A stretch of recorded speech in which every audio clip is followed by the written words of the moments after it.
મિત્રો, તમારા માટે બહુ મોટા ગુડ ન્યૂઝ છે। હવે વર્ષ 2029 સુધી હોમ લોનમાં 1,80,000 રૂપિયાની સબસિડી મળશે। આ વિડીયોમાં આપણે જોશું પ્રધાનમંત્રી આવાસ યોજના અર્બન 2.0 અંતર્ગત 1,80,000 રૂપિયાની સબસિડી કોને કોને મળશે, પૂરી સબસિડી કઈ રીતે મળશે, કઈ વસ્તુનું ધ્યાન રાખવું પડશે, સબસિડી મેળવવા માટેની પ્રોસેસ શું છે।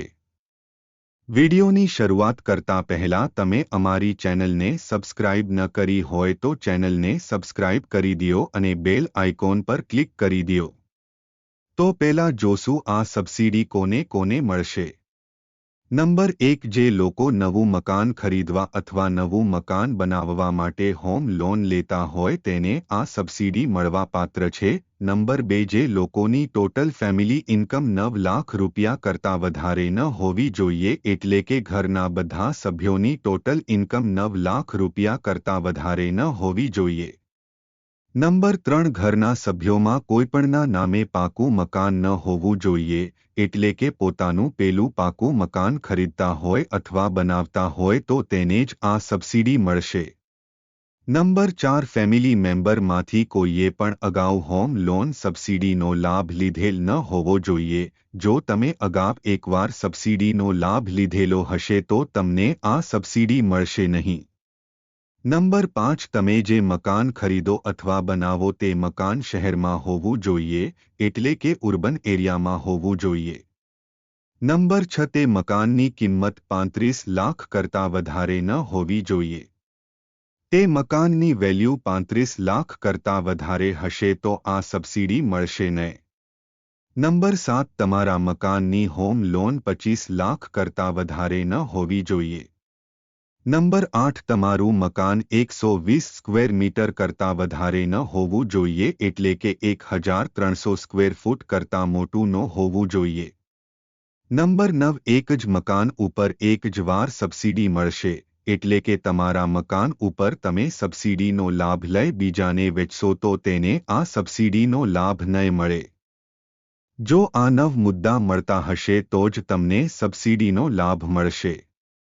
હવે આપણે જોશું સબસિડી કઈ રીતે જમા થશે। સબસિડી 5 વખત જમા થશે, એટલે કે એક સાથે 1,80,000 નહીં આવે। સબસિડી દર વર્ષે 36,000 જમા થશે। દર વર્ષે 36,000 એમ 5 વર્ષ સુધી 36,000 રૂપિયા આવશે। નંબર 2, તમારી લોન 5 વર્ષ સુધી ચાલુ રહેવી જોઈએ। જો તમે 5 વર્ષ પહેલા લોન પૂરી કરી દેશો તો તમને સબસિડીનો લાભ નહીં મળે, તમારે 5 વર્ષ સુધી લોન ચાલુ રાખવી પડશે। નંબર 3, તમારા લોનની મુદલ 50% કરતાં વધારે હોવી જોઈએ।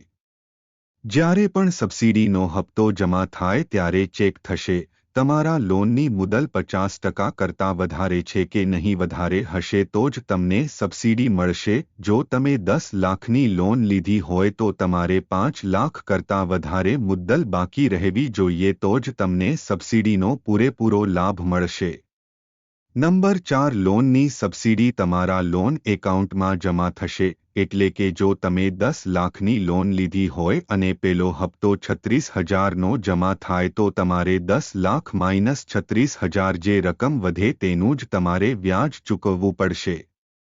હવે આપણે આગળ જોશું પૂરેપૂરી સબસિડીનો લાભ કઈ રીતે મળશે। જો તમે આ બે વસ્તુનું ધ્યાન રાખશો તો જ તમને પૂરેપૂરી સબસિડી મળશે, નહીતર નહીં મળે। તમારી લોન 8 લાખ રૂપિયા કરતાં વધારે હોવી જોઈએ।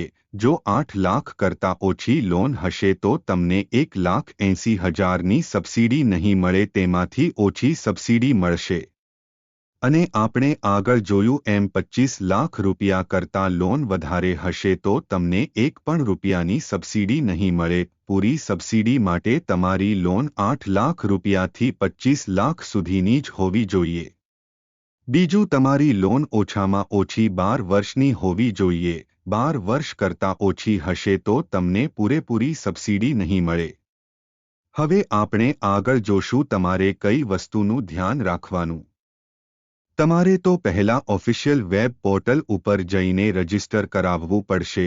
આની ઓફિશિયલ વેબસાઇટ ઉપર જઈને ઓનલાઈન રજિસ્ટર કરવું પડશે। હવે બીજું, જો તમે તમારી લોન બીજી બેંકમાં ટ્રાન્સફર કરાવશો તો તમને સબસિડીનો લાભ નહીં મળે, એટલે તમે 5 વર્ષ સુધી તમારી લોન બીજી બેંકમાં ટ્રાન્સફર નહીં કરી શકો। ટ્રાન્સફર કરશો તો તમને સબસિડી નહીં મળે।